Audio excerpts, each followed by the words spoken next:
Hoy, ka-coffee, magandang araw po sa inyo, Luzon, Visayas at Mindanao. Nandito tayo ngayon, ka-coffee, sa Lucena, dito sa Quezon dahil meron pong event dito ang Alyansa. Anyway, humiheadline ngayon yung pagpapasa po ng apila ng kampo ni Digong dyan sa International Criminal Court.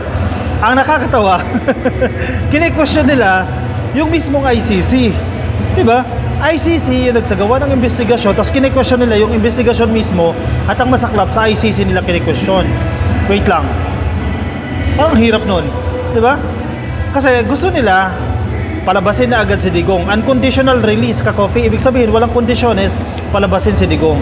Dahil invalid daw po, void yung investigasyon na ginawa ng ICC dito kay Digong. Kasi wala nga raw po jurisdiction na ang ICC dahil hindi na tayo miyembro. Matagal ng issue yan, ka-coffee. Paulit-ulit na yan. Marami na pong sagot dyan. And even yung mga prosecutors ng ICC, matagal na silang sumagot dyan. Na naganap yung krimen ni Digong, doong ang Pilipinas ay miyembro pa ng International Criminal Court. Ito na naman, may bago. Ang maganda rito, ka-coffee, ang china-challenge nila, in a way, tinitingnan ko ito maganda, ang china-challenge nila, yung investigasyon ng ICC, yun ang pinupunterya nila. Hindi yung pag-aresto ng administrasyon. Diba? Kasi kung inyong matatandaan, ang first narrative nila, maling-mali yung ginawa ni PBBM. Itong administrasyon ni PBBM, maling-mali yung ginawang pag-aresto kay Digong. Pero binasa natin, ka-coffee, base doon sa mga balita na natin nabasa, dito sa apila ng kampo ni Digong, ang kine-question nila yung investigasyon ng ICC, hindi yung pag-aresto ng gobyerno ng Pilipinas at pag-turnover kay Digong dyan sa The Hague. Di ba? Magkaiba yan, ha? Dalawang bagay yan, ha? Pero parang nagtataka tayo, bakit hindi nyo naging focus yun? Bakit hindi kayo doon nag-focus sa illegal arrest? Kasi total, sinasabi nyo naman, sinasabi rin ni Harry Roque na ang naganap ay kidnapping. Di ba? Ikinidnap daw si Digong at dinagay dyan sa ICC, pero hindi yan yung focus ng kanilang apila.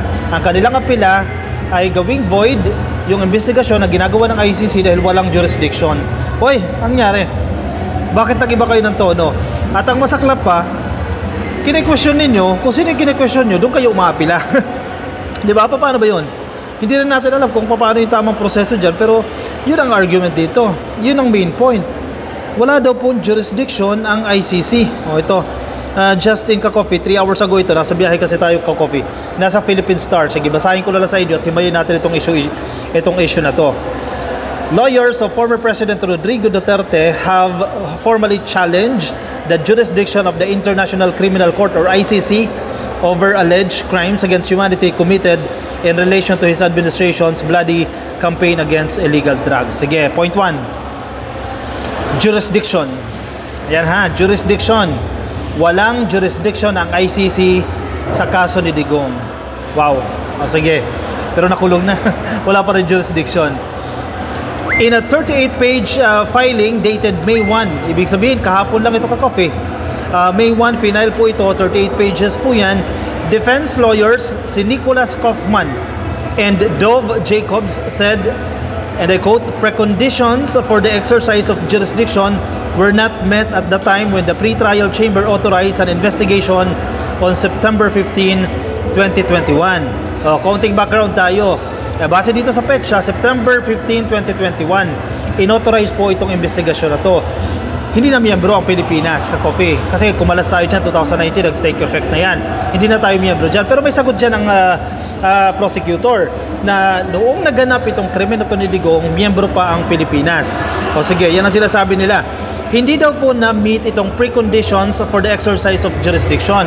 So kumbaga, ang pinupunto nila, dapat hindi inauthorize yung investigation na yan ng ICC.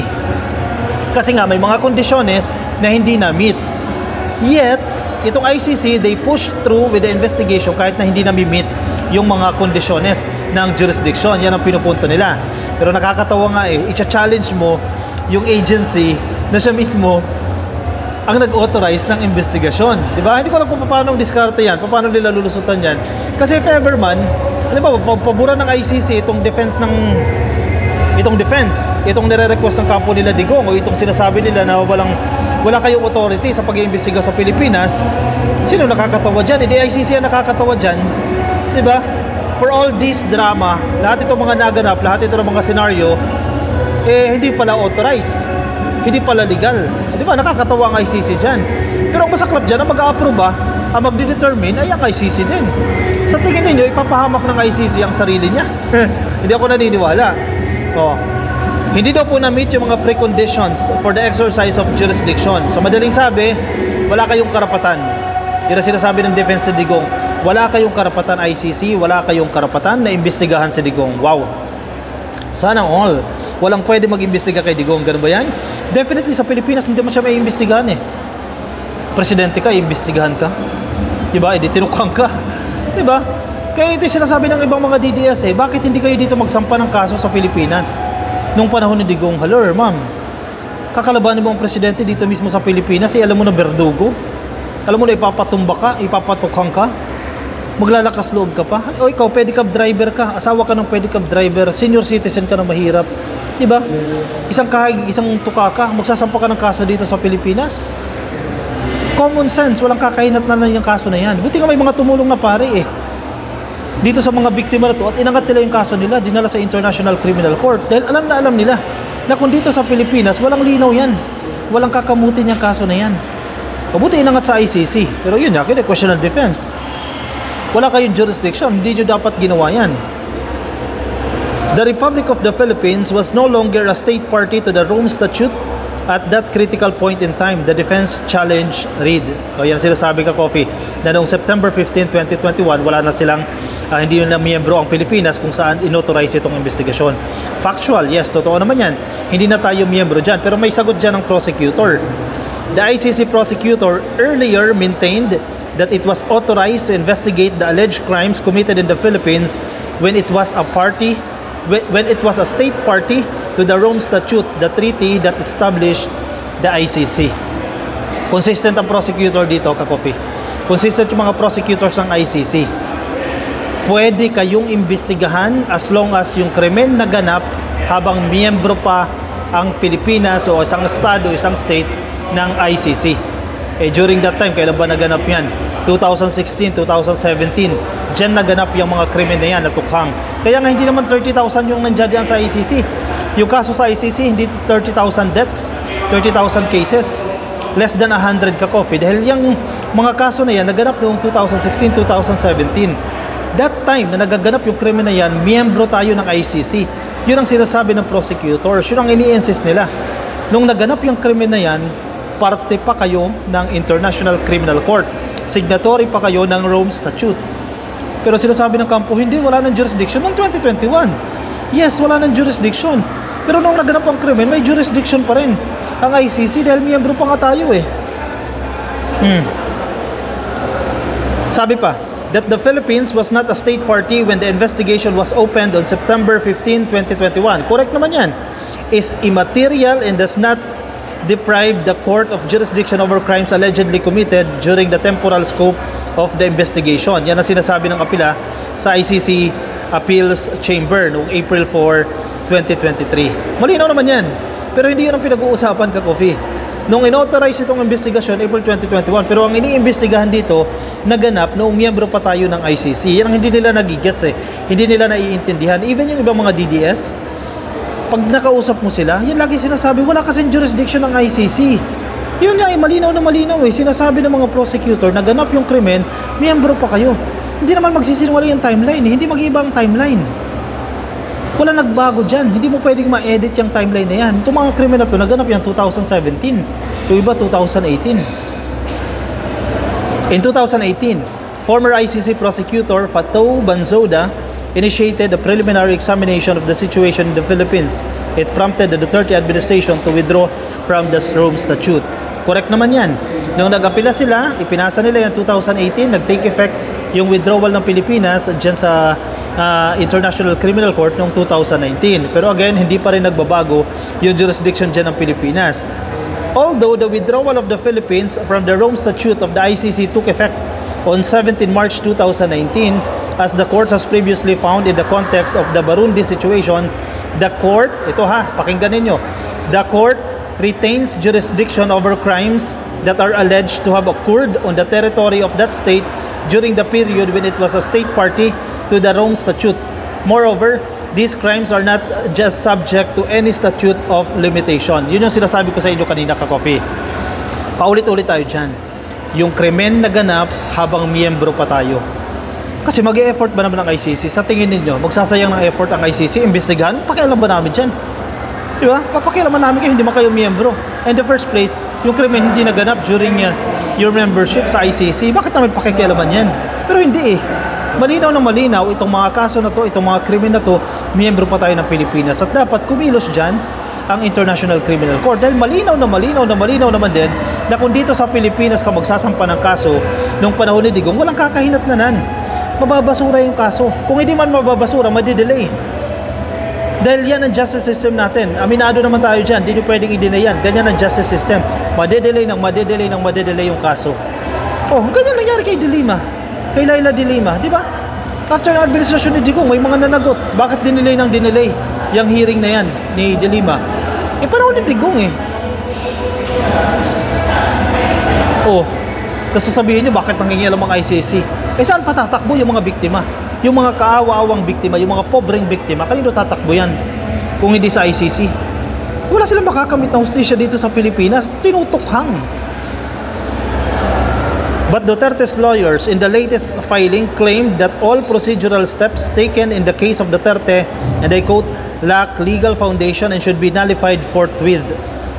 O, illegal daw. At dapat i-nullify agad. Pawalang bisa kagad. Agad-agad ha. Forthwith. The defense requests the pre-trial chamber find that there is no legal basis for the continuation of the proceedings against Mr. Rodrigo Roa Duterte and to order his immediate and unconditional release. They asked the pre-trial chamber 1 judges. End point. Anong pinaka-end goal nila? Pakawalan, palabasin, agad-agad si Digong. Dahil walang legal basis yung investigasyon. Yan ang gusto nilang sabihin. Yan ang inuulit-ulit nila. Ano sa tingin ninyo? Dapat bang palabasin na si Digong? Kasi sila Harry Roque, kanina, chinecheck ko rin yung kanilang mga feed eh. Excited sila eh. And very confident sila na palalabasin na raw si Digong. Nagpasa pa lang kayo ng apila. Ano yun, agad-agad? Palabasin agad si Digong. Tuloy, yung mga DDS sumaasa, palalabasin na si Digong. Again, paglilinaw, formally, final po yung kanilang appeal. Pero hindi ibig sabihin na palalabasin pa. Siyempre, aaralin pa yan. May mga procedures pa dyan. Ano man ang mangyari, ito naman, lagi naman ko naman sinasabi to, ano man ang mangyari, pumabor man kay Digong, pumabor man sa mga biktima, ang desisyon ng ICC, wala tayong magagawa. Diba? We have to respect kung ano yung magiging desisyon ng ICC. Kung palalabasin si Digong, ay diswerte niya. Diba? Pero sana, pag uwi nila dito sa Pilipinas, huwag na sila manggulo. Kasi kung nanggugulo sila, una, matanda na si Digong. Total, sinasabi niyo mahina na si Digong, huwag na manggulo. Diba? Hayaan niyo si PBBM, may presidente tayo, si PBBM, hayaan niyo magtrabaho. Huwag na siya manggulo. Sabihan niya rin yung anak niya, huwag na manggulo. May presidente tayo. At least naiuwi niyo si Digong. Yan ay kung papabor ang desisyon ng ICC. Ang problema, kung hindi papabor, mabubulok si Digong dyan. Matagal-tagal na hearing pa yan kasi sa September pa magaganap eh. Yung pagbasa lang yan, pleading pa lang yan, kakofi, September, o ilang buwan pa yung hearing dyan, mabubulok talaga si Digong dyan once na hindi panigan nitong ICC, itong apila ng kampo ni Digong. So, mukhang isang malaking good luck yan, kakofi, sa kampo ni Digong dyan sa ICC. Pero tayo, ano pa man ang desisyon, we will respect the decision of ICC. Paborable man yan kay Digong o hindi, irerespeto natin yan. At least kahit papano, nakatikim ng hustisya. Kahit kaunting hustisya, ito mga biktima ni Digong. Kasi nakulong si Digong dyan sa The Hague. Hindi mo mabubura yan. Nakulong si Digong dyan sa The Hague. Bagamat wala pang conviction, at least nakulong siya. Diba? Okay na tayo dyan. Sige, i-komento ang inyong opinion, reaction, ka-coffee dyan sa comment section para mabasa po yan ng iba natin mga ka-coffee. Yung mga nasa Facebook, baka di pa po kayo naka-follow sa ating Facebook page, please click lang po ng follow. Mga sa YouTube, click lang po na subscribe. Nasa TikTok, click lang po ng subscribe na rin po kayo. I'll see you ka-coffee in my next video dahil magsisimula na po yung event maya-maya. Nandito tayo ka-coffee sa Lucena, sa Old Capitol building nila, no? Kasi may press conference po dito yung mga kandidato ng alyansa, and then later on ang mismong program kung saan magsasalita po yung mga senatorial candidates ng alyansa. And usually naman pag mga ganitong event nagpupunta po yung ating presidente, si Pangulong Bongbong Marcos. Sa nalalapit na halalan, huwag natin kalimutan ha, number 1 of course, Senator Benhar Abalos and other members of the alyansa except sa iilan. Anyway, ka-coffee, maraming salamat sa mga sumama. Ingat kayo, nasaan man po kayong panig ng daigdig. Paalam po sa inyo. Bye-bye.